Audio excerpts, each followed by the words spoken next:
Olá, meus queridos alunos, minhas queridas alunas. Eu sou o professor Gabriel Gadelha e te desejo muito boas-vindas a mais uma aula da disciplina de Programação Web. O objetivo desta aula é apresentar novos recursos do JavaScript por meio de exemplos práticos. Para alcançar esses objetivos, vamos alterar aquele último documento HTML em que adicionamos um formulário e utilizar o JavaScript para validar o formulário. Nessa videoaula de hoje eu tentei montar um formato aqui de tela que eu apareço, que eu coloco o VI e que eu coloco também a visão do browser, para a gente não ficar fazendo alterações entre as views. Depois comentem o que vocês acharam desse novo formato, se vale a pena continuar assim ou se é melhor ficar transitando entre as views. Como eu já havia antecipado, vamos utilizar como base nesta videoaula o documento HTML que nós fizemos nas últimas videoaulas. Visualizem aqui a nossa página web, vejam o formulário aqui na parte de baixo da página.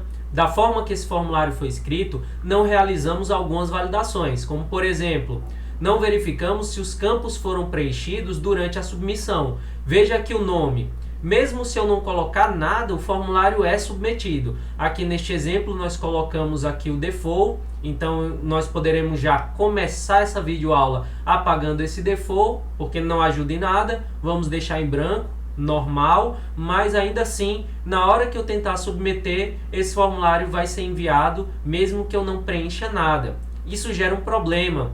Vejam que essa verificação ela pode ser realizada aqui nesta página por meio do JavaScript. Observo que é uma boa prática realizar a validação tanto no front-end quanto no back-end para aumentar a segurança do seu sistema. Portanto, para iniciar essa videoaula, eu vou limpar esses campos default aqui desse formulário para transformá-lo num formulário padrão. Para isso, vamos começar abrindo esta página aqui no Vim.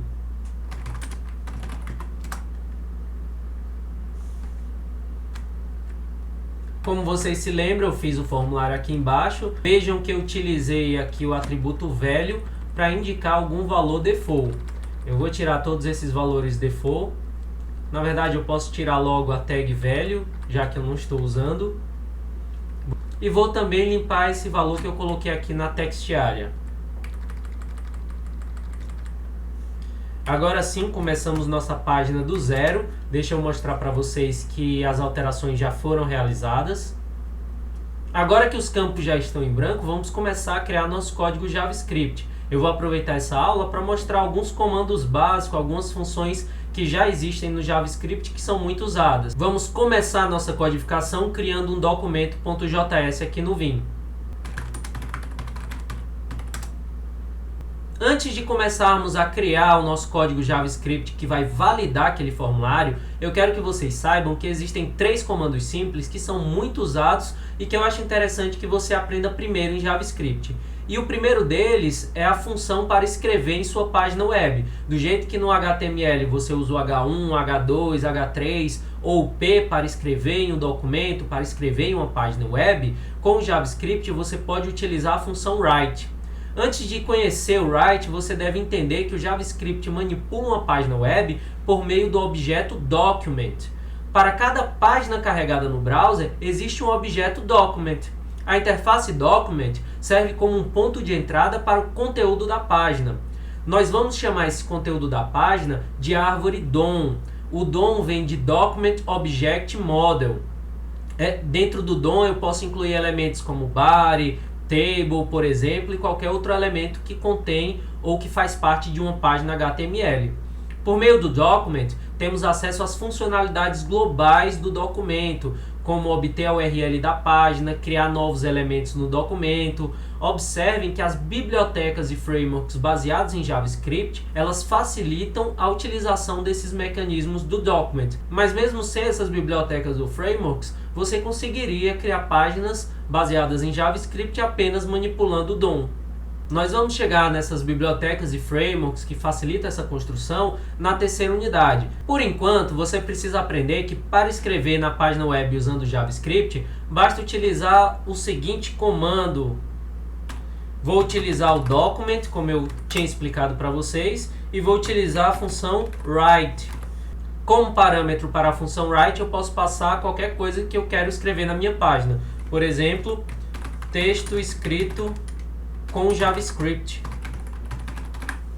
Agora vamos salvar, mas antes de atualizar a nossa página e de tentar rodar esse código na nossa página, claro, nós vamos precisar adicionar o script na minha página HTML usando a tag script. Neste momento surge aquela pergunta clássica: professor, devo colocar a tag script no head ou no body? Ora, meu jovem, claro que eu vou responder para você que depende. Eu sou meio contra aquele negócio de certo, errado, tem que ser dessa forma ou tem que ser daquela. Vai depender exatamente do que o script faz e do quanto ele faz falta. Todo script inserido numa página, seja onde for, ele vai executar de modo síncrono por padrão. Isso significa que quando a tag script é encontrada, o browser não renderiza mais nada enquanto esse script não for carregado e executado. Justamente por isso, quando eu coloco a tag script no head, eu garanto que ele seja executado antes de qualquer elemento ser colocado no body. Isso significa que ele garantidamente estará presente quando a página for montada. Ou seja, qualquer código que precise estar presente na hora de processar o body, com certeza já estará pronto para agir. A desvantagem é que o usuário só vai ver uma página em branco até que esse script termine de executar. Portanto, se você precisa que a página comece a renderizar, se você quer que o seu site, que o seu sistema web ele seja mais rápido, você não vai colocar o código JavaScript, você não vai invocá-lo utilizando a tag script no head, por exemplo. Por outro lado, quando eu coloco a tag script no final do body, eu vou permitir que o conteúdo antes dele já apareça para o usuário, vai renderizar todo o body, todas as tags que eu utilizei, de repente até o CSS. Eu não preciso esperar a execução desse código JavaScript. Isso vai passar para o teu usuário a impressão de que teu site ele é mais rápido. O usuário não vai esperar cada mínimo detalhe estar pronto antes de ler o conteúdo da página.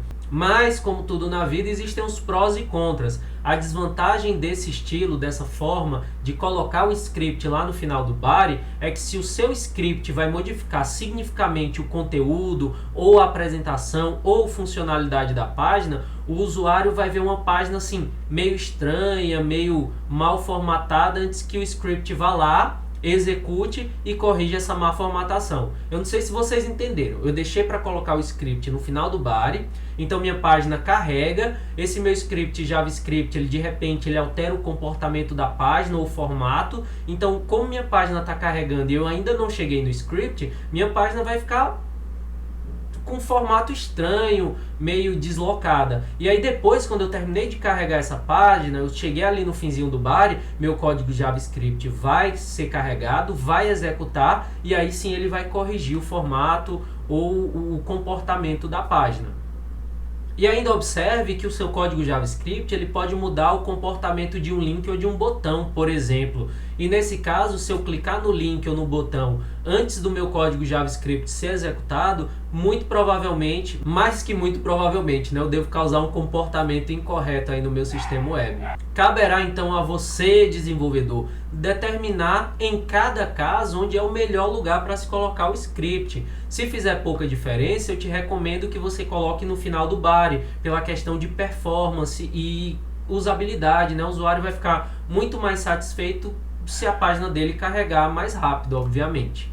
Por outro lado, se você quiser que seu sistema web seja utilizado e carregue somente em browsers modernos, você pode colocar essa tag script no head e pode utilizar o atributo defer, que pode ser ainda melhor. Agora observem que, como desenvolvedor, eu penso que nós devemos tentar ter uma abrangência maior para o nosso sistema. Então o ideal é que você faça um sistema que pode ser utilizado em qualquer browser. Por isso que quando nós desenvolvemos web, é fundamental que nós testemos o nosso sistema em todos os browsers, Chrome, Firefox, Internet Explorer, Safari e qualquer outro. Além disso, pessoal, os detalhes não param por aí. Eu acho importante também vocês saberem que é possível tornar o script assíncrono. Agora, eu só vou fazer isso quando não existirem dependências complexas entre os diferentes scripts ou entre o script e os elementos da minha página.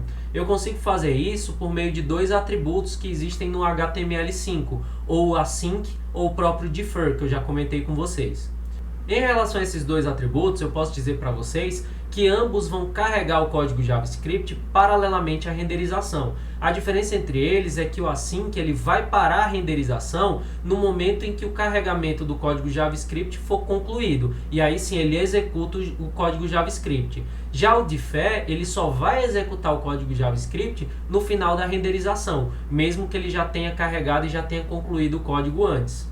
E aí se vocês me perguntarem então, professor, qual deles eu devo usar? Mais uma vez, vai depender do caso, vai depender do sistema. Cada sistema web que você constrói, ele é único. Cada página web que você constrói, ela é única. Por isso é importante que vocês conheçam, saibam sobre esses recursos e experimentem ele nas suas páginas para entender quando é que é mais indicado utilizar cada um desses tipos. Sem mais delongas, vamos agora colocar a nossa tag script lá na minha página HTML para que eu possa atualizar essa página e mostrar para vocês o funcionamento deste comando aqui, document.write. Observem que nesse caso, como não tem necessidade de executar o script antes de carregarmos o body, eu vou privilegiar a velocidade da renderização e, portanto, vou colocar a tag script ao final do body. Vamos ao código.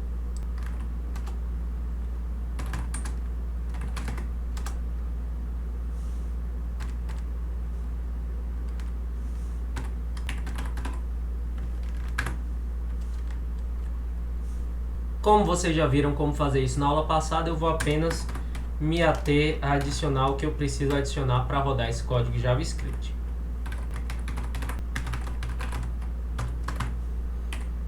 Agora basta salvar e atualizar nossa página web.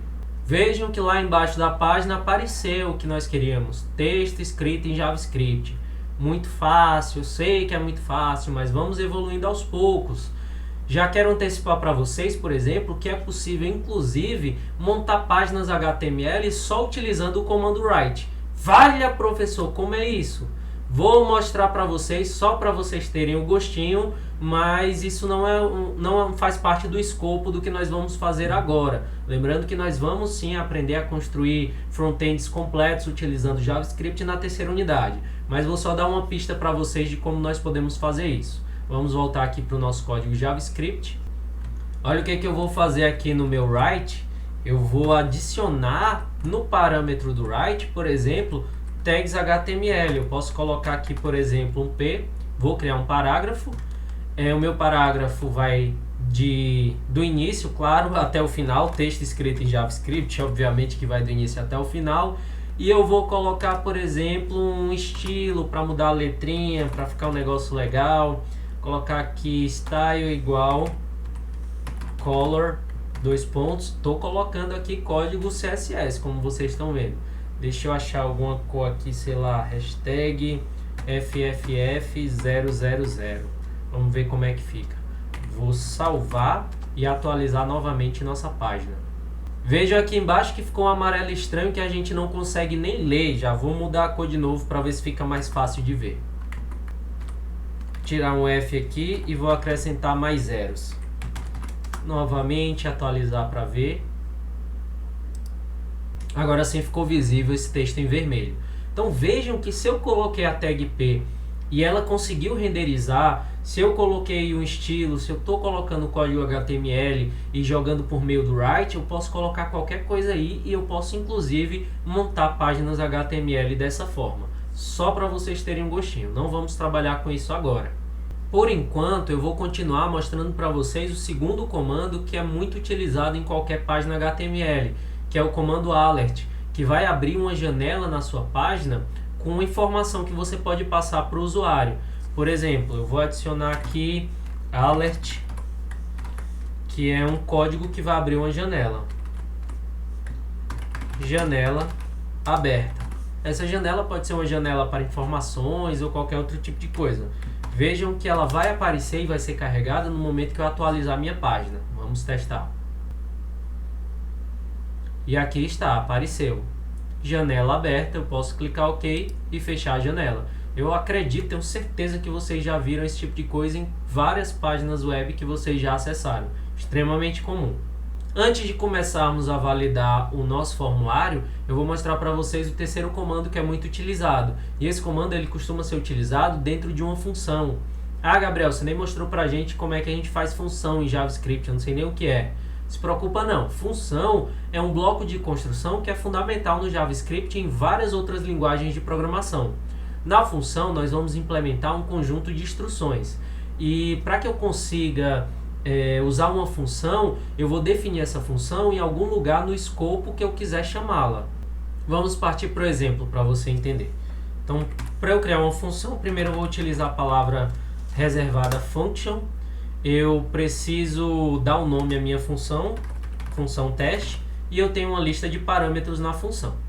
Essa lista de parâmetros fica, como vocês estão acostumados em outras linguagens, dentro aqui do parêntese, e o corpo da função fica exatamente entre a chave de abertura da função e a chave de fechamento da função.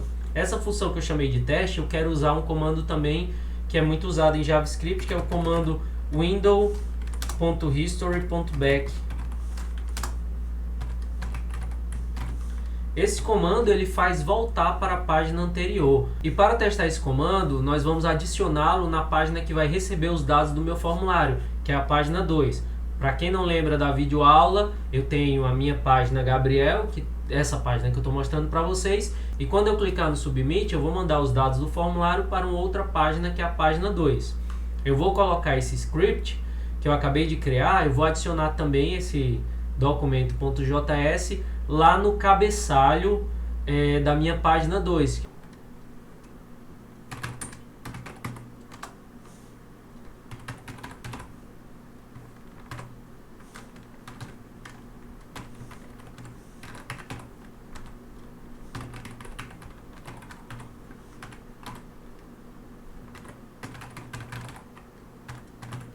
Ah, Gabriel, o mesmo código JavaScript, o mesmo documento.js que eu coloquei numa página, eu vou colocar também na outra página? Não tem problema, você pode colocar ele em quantas páginas web você quiser. Além disso, para testar nosso código, eu vou criar aqui um botão, que vai ser o button do tipo button.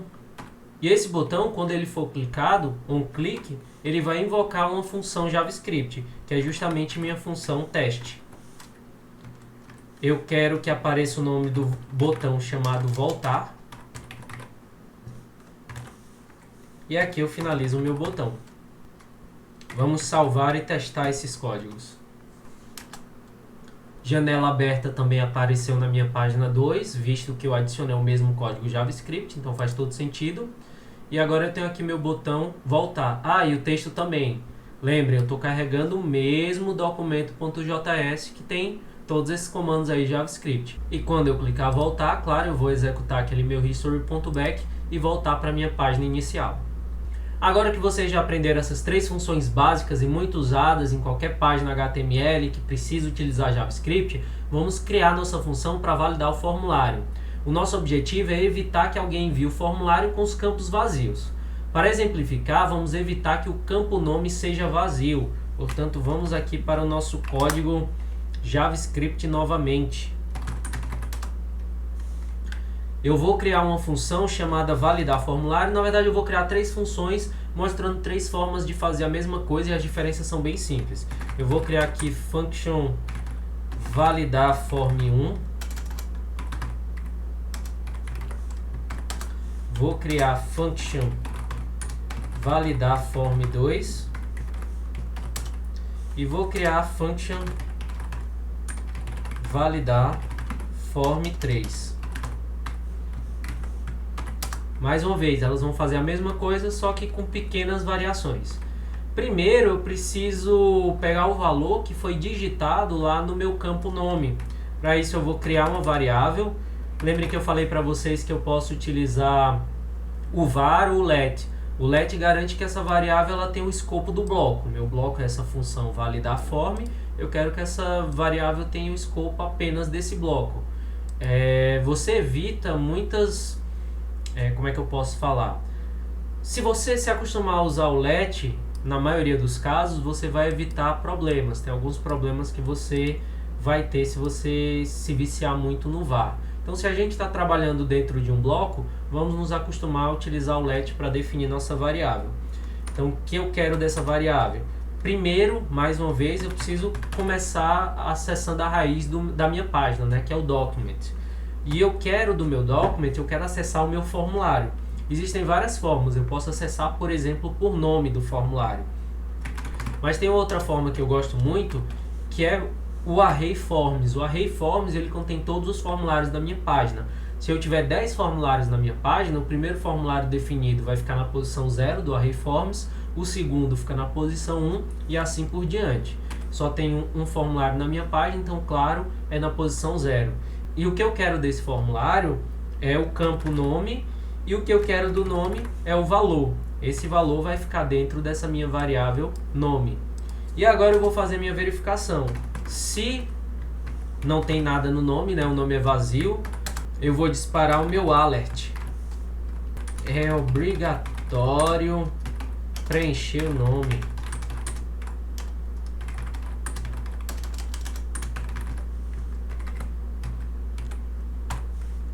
Se não, agora vocês vão ver uma coisa diferente. Se não, eu preciso submeter esse formulário e passar para a página seguinte. O que eu vou fazer? Acesso document.form0 novamente, só que agora eu vou submeter o formulário. Eu vou assumir a função do botão. Então vejam que eu vou precisar alterar o meu botão do formulário, que ele era um botão do tipo submit. Eu quero transformar ele no tipo button e vou fazer a mesma coisa que eu fiz lá no meu botão voltar. Eu vou usar o atributo onClick para invocar essa função aqui validaForm1. Mas antes de testar, vamos fazer as nossas outras funções validaForm. Elas são bem semelhantes, então vou aproveitar aqui um pouquinho de código.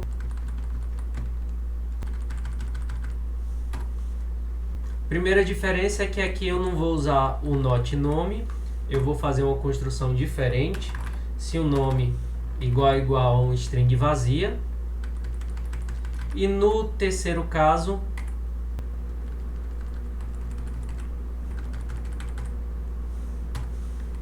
eu vou verificar se o tamanho do nome.length é igual a 0. Vou salvar, vou fazer a alteração que eu antecipei para vocês na minha página, Gabriel.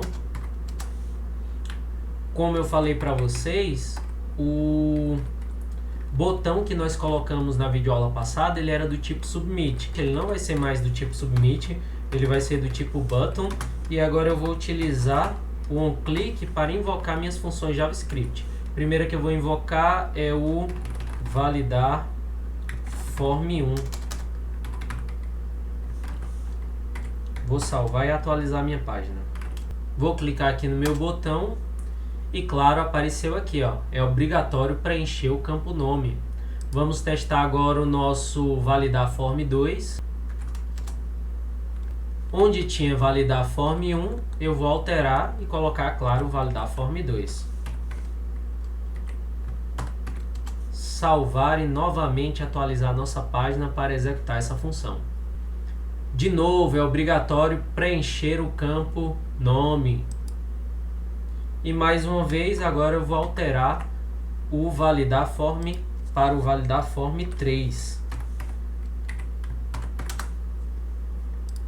Vamos atualizar a nossa página.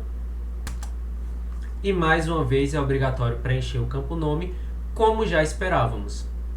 São 3 formas de fazer a mesma coisa.